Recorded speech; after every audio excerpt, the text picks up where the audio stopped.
This is arguably the most controversial device ever, the PlayStation Portal, and even I was wrong about it. Let's go. What's up, y'all? Tyson Terry Warford. I'm back for another video. Hope you're having a fantastic day so far. Remember to be thankful for your life today because you did not have to have it. If this is your first time here, I typically talk about photography, cameras, video creation, all that good stuff. But today we are talking about the PlayStation Portal. Camera nerds, I'm sorry, but I am a gamer at heart. I've always loved games. I still love games, and I'm intrigued by this little device. Now, I will say I've had it for about 2 weeks. So your boy got ripped off for it. Okay, I had to deal with the scalpers because I waited to the last minute to try to get one. So I actually traded a camera to get the PlayStation Portal. But neither here nor there, I want to share my experience with this thing about 2 weeks later because listen, there's a lot of talk around this device, okay? The first thing that I want to do is talk about what it is and what it's not. The PlayStation Portal is not a freaking console, okay? You might see it, you might, watch videos on it and you might be intrigued that this is a console. It's got PlayStation controllers and everything on it. It's a freaking streaming device. It is no different than you getting the PS Remote Play app on your phone and firing it up through there. The only difference is it got DualSense controllers, which is a big deal. I'm not downplaying that, and the screen wedged into it. Other than that, it ain't no freaking different, okay? So I feel like we need to say that because it's important so that you can manage your expectation of what this is supposed to be, because I was even wrong in it, right? I knew it was a streaming device, but then I got it home and I expected it to work like a console, and that's where I was wrong at. So this does not run games locally. It only streams them over the network from your PlayStation. The experience with the PlayStation Portal is going to vary wildly depending on your network. I should probably clean up these freaking dishes real quick. I'm actually pretty salty that the scalper got me. I can't get over the fact that I got ripped off. But anyways, I'm about to boot up some God of War, and I want to talk to you more about this network thing, right? So first of all, I'm gonna turn it on, all right? And then I'm gonna hit the PlayStation button to unlock it. And we're gonna wait for it to connect to the PS5. Now, I just heard my PS5 turn on. I heard the little beep. Sometimes this is instantaneous and sometimes it takes a little while. So, we're about, oh, it's already ready to play. So this time it was pretty fast. But I wanted to show you this because, again, this is not a freaking standalone console. It needs to connect to your PS5 over the network for this to work. Now, if you do not have, and I cannot freaking state this enough, if you do not have a strong connection to your PS5 and a strong connection to the Portal, your experience is going to freaking suck. I'm telling you right now. So if you got bad internet wherever your PlayStation is docked, or PlayStations are docked because it can, connect to multiple PlayStations, or if wherever you are, the internet is not good where the Portal is, listen, just don't buy one because you are going to hate the freaking Portal. And I'll be honest also, when I first got the Portal home, the first thing Terry's dumb butt did was boot up Call of Duty. If I could play Call of Duty on the couch with the homies, oh man, this is a W. And this is where I immediately got disappointed because I have a pretty fast internet connection. I'm usually around 600 up, 600 down through fiber. And even with that, when I first booted it up, I'm like, oh, there's some delay. I'm getting cooked. This thing is trash because I'm getting cooked in Call of Duty. And the reason I'm saying that is because even under optimal conditions, there is still, and there will always be, until we get like latency-free Wi-Fi, there will always be a 1 to 2 frame millisecond delay, whatever you want to freaking call it, okay? And for normal games like God of War or Horizon Forbidden West, which is, by the way, next to Ocarina of Time, the best game ever created, it's not so much of a big deal. But when you boot up games like Call of Duty, Apex, all of that good stuff, games that, tenths of a second and milliseconds and 1 or 2 frames can make the difference between your behind getting cooked and all that stuff, then it becomes a frustrating experience, and it's not the best device for it. But all in all, it is a network dependent device. All right, we up here at the barber shop testing out the Portal. We connected to their network think it's like a hot spot, so I'm about to do a speed test on it real quick. All right, so we got about 98 down and 7 up right here. All right, so he playing right now. What you got to say about this right now? How the experience? I feel like you gotta have great internet to make sure that the speed, like you gotta have good speed, cause it's still a little delayed, but. He playing Call of Duty right now at the barbershop on hotspot. And he get cooked cause he trash. I'm getting my boot smoked. He getting his boot smoked. There's definitely some lag playing something like Call of Duty. You getting chopped? Right now, I'm getting the hang of it though. I'm about to just a little bit. Yeah. It is. Oh yeah, no, this is crazy work. You can't do what you want to do on here. All right, this is Editor Terry. I gotta throw this in there real quick. I know the barbershop solution was not optimal, and to be honest, no solution for competitive gaming when it comes to a network device is really optimal, because there's always gonna be all these variables, because there's so much data that has to get transferred back and forth. Even when you at home in an ideal situation, it's not the best, okay? When you add in another network outside of your home network, and there's all this data that has to get transferred back and forth through several networks, and almost real time, like there's gonna be some delays, there's gonna be some dropouts and stuff like that. Again, if you are just playing casually, it's fine, and obviously some situations are better than others. I was using my hotspot down the street in the car the other day, played fine. I went down the other street and didn't have the same experience. It was a real laggy experience. So what I'm saying is, if you really want a consistent, competitive gaming solution, then you need to look at something much more expensive like a ROG Ally or a Legion Go or whatever they're called. I mean, I wish we had a dedicated PlayStation console right here. I would have paid $1,000 for a baby PS5 in my hand, but that's not what we have. We have a network device, and it is important, very important, because I feel like if more people remembered this, and I'm saying this all throughout the video 1,000 times, that if people remember what this is, then you wouldn't be so disappointed when there's network variables that happen and the gameplay is not optimal. So back to the video. Now, one thing I love about the Portal is the ergonomics, man. It's a familiar experience, and that's part of what we are paying for with the Portal. Yes, there are other remote play devices out there. Yes, they work, but you can't use a freaking, DualSense shot controller, whatever PlayStation's controllers are called, attached to the screen like this. You gotta connect it to your phone via backbone or, all the other methods, but this one is built right in. So the only difference is the joysticks are a little bit smaller than a traditional DualSense controller, but that's all right. You get used to it real quick. And then we got the screen, which is right in the middle. By the way, with the controllers, obviously, you have your standard adaptive triggers and haptics and all that other good stuff. And they work just like a standard freaking PlayStation controller. Now, the screen is a LCD screen. It is 8 inches, and it is bright, and it is colorful. Obviously, it's not an OLED. I wish it was an OLED, but again, we got to consider the price point. So let's go ahead and boot up some Rust real quick. Now, while this boots up, ergonomically, I think that the Portal feels a lot smaller than it actually is. It is a big device, man. It's an 8-inch screen. So it's not small at all, but it feels, because of the way it's set up, it feels really compact. It feels really good in hand. Let me turn down the brightness a little bit. So as you see what I just did, if I wanted to, I could swipe from the upper right hand corner, and I can change, a few settings. You could disconnect it. You can, connect the PS Link headset, which we'll talk about.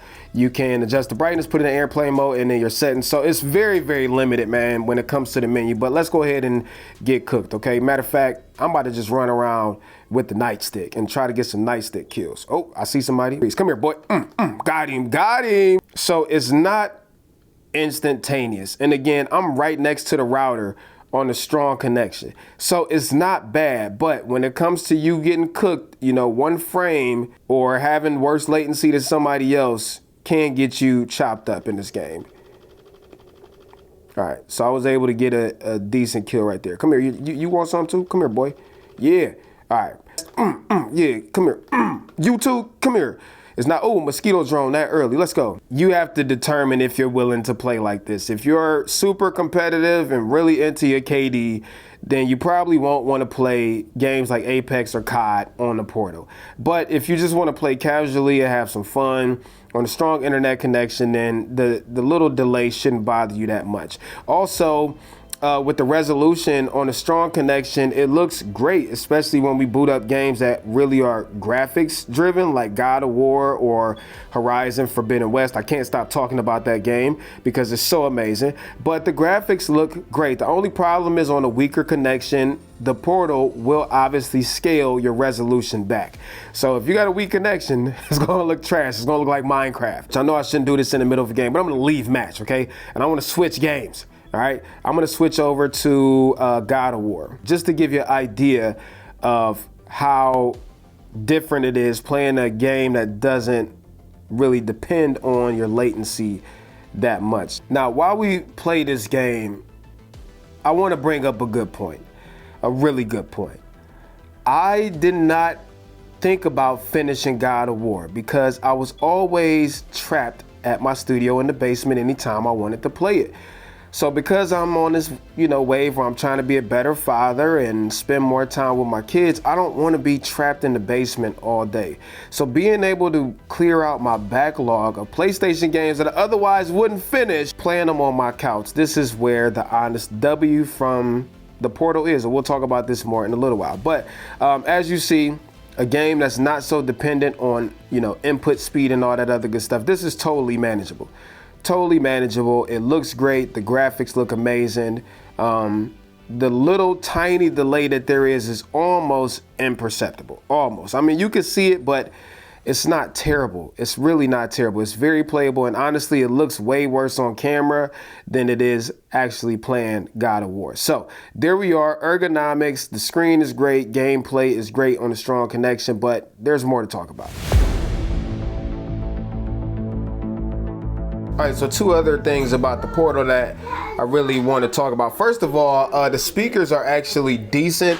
The only problem is they're upward firing, and when I'm holding a device like this, that means that the audio is getting fired upward and away from me, which is a weird decision to me. They should have had the speakers either firing directly towards me or maybe one up, one down to give me more like a stereo presence. But the other thing is the battery life is it's wild. Part of that is because you remember the Portal is only streaming. It's not actually handling anything on board but the haptics and managing the connection and the display, right? So with that, like on a single charge, you could get about 5 to 6 hours of gameplay, and it charges pretty quick over USB-C. I just wish that there was some type of case, official case that I could buy, not one of them third-party Temu cases.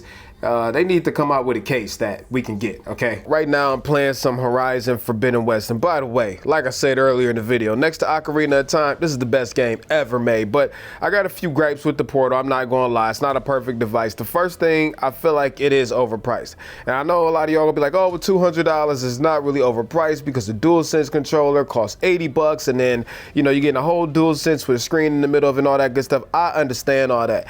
I wouldn't feel like it was so overpriced if there were more features included with the PlayStation Portal. What features, Terry? Okay, so being able to stream cloud games, I feel like that would have made this thing so solid for $200. Being able to hook up this thing to the PlayStation and use it as a PS5 remote controller, like I did buy a DualSense controller, it is attached to it. Being able to plug this up to the PlayStation and use this as a secondary controller would have been fantastic. The other thing that I don't understand, I know the wireless protocol and remote play, it works, but I can't help but to think about the Nintendo Wii. That thing was what, 12 years old? The Wii U, I'm sorry. That thing was what, at this point, 12 years old, and it was latency-free wireless play. And I'm just struggling to understand how PlayStation can't adopt something like that. The other thing that really annoys me is right now I'm using these Arctic SteelSeries 1 headsets, okay? These are Fire headsets. They're not too expensive, but these are 2.4 gigahertz headsets, so they're not Bluetooth. So in the house, as long as I'm within range, which 2.4 gigahertz, I'm getting tongue-tied, penetrates floors and all that stuff. So my PlayStation is in the basement. I could be all the way up in the attic and still talking to the homies, latency free and all that stuff. So these are dope, but the problem is outside the house, you got to worry about workarounds and all that other stuff. I don't like how we've been pigeonholed into only using Sony's proprietary Bluetooth headphones and accessories. That to me is straight trash. I know the PlayStation is the same way, right? But this is a handheld device, right? So it would only make sense that if it's handheld, you would think that we would be able to use the other portable Bluetooth devices that we have, like AirPods or, you know, anything like that. And I get it, but at the same time, it's really freaking annoying. The other thing that annoys me about this thing is, although I think the screen is really, really good, I wish it was OLED. I've said that already in the video, but it is a very glossy screen. So you're going to pick up reflections and fingerprints. Also, it makes it difficult sometimes to see outside when it's super bright, and it makes it difficult to film it if you like filming videos of it. These are just things that I feel like would have made the Portal so much more valuable for the $200 that they're asking for it, if we could at least have those things. And I know Sony has said there's gonna be some updates along the line and all that other crap that I ain't trying to hear, because I don't buy devices based off of what type of updates they might have, okay? But anyways, those are the things that, you know, I could nitpick and find some more stuff, but those are the major things that I don't like about the Portal. All right, so look, I was wrong about the PlayStation Portal. I had a whole lot of unrealistic expectations of what this thing is and what it's not. And I think that is hugely important to consider if you're gonna buy one. What it is a streaming device, that's it. What it's not is a freaking console. And if you don't have, I know I've said this already in this video, a strong, stable, reliable internet connection, you are not going to enjoy this device. But also, I don't think that this device is for everybody. Yo, if you have a desk set up and you got no kids, no family, you spend all your time at home, and you know, you just love playing your games on the big screen, you don't want to play in the bed or nothing like that, then a Portal probably ain't for you. You probably shouldn't buy this thing. But if you're anything like me, where I have a family, I am trying to be more present in their lives, and even if that just means sitting on the couch with them while they play their phones and I play my video games. I know it's not like quality time, but you know, it's time spent together versus me being stuck to a setup in the basement. So again, it's allowed me to clear out backlogs of game like God of War. I wasn't gonna finish God of War. Why do we have a grease in the shot? I wasn't gonna finish God of War, but now that I had a Portal, I have been playing through God of War and I'm almost finished with it, and I wouldn't be doing that otherwise. So this is how it all boils down. If you are a PlayStation gamer and you could benefit from playing games elsewhere, like at, you know, on the couch or in the bed at the homie's house or something like that, and you are around strong, stable internet connections, that I would say that you will enjoy the PlayStation Portal. It's in fact, to me, the ultimate freaking dad device is what I call it. But if you are somebody who, you know, maybe you're not sold on all PlayStation games and you want a handheld console that can run games natively, and you want to play, you know, other games that might be on Windows or something like that, then maybe this is not the device for you, because this is not a console. It's only a streaming device. It is only going to appeal to people who want to play PlayStation. So I think you need to consider all of those things before you make a decision on if you want the Portal or not. For what the Portal is and what it's supposed to do when it works, it's fantastic. I can play my PlayStation games that I really love wherever I'm at, as long as I have stable internet connection. And it's not meant to be anything more than that. And once you accept that, like I had to accept it, then the PlayStation Portal becomes a really, really, really good device once you understand what it's for, who it's for, and its limitations. So let me know what y'all think down in the comment section. I really enjoy this device, but I'm curious to know what y'all think. Let me know, and until next time, I'm out of here. Tight shirt here, Warfield. Piece of chicken grease. I'm out. Peace. I messed that up because she started talking. Peace. I think I'm playing chess. I see a king, I'm at his neck.